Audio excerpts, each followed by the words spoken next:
শেষ রক্ষা হলো না। গুলোগুলো কাল রাত্রেও দিব্যি দাঁড়িয়ে ছিল। তো ভাবছিলাম হয়তো আস্তে আস্তে সুস্থ হয়ে যাবে।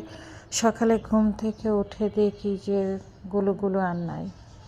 ছোটোবেলা থেকেই এই মুরগিটা অনেক হৃষ্টপুষ্ট ছিল। এটা সম্ভবত টাইগার মুরগির জাত। তো আমার ছেলেটাকে গুলুগুলু বলতো। তো গুলুগুলো চলে গেল তার নিজ ঠিকানায়, পৃথিবীর মায়া ছেড়ে। তার কী করা, এইভাবে একে একে চলে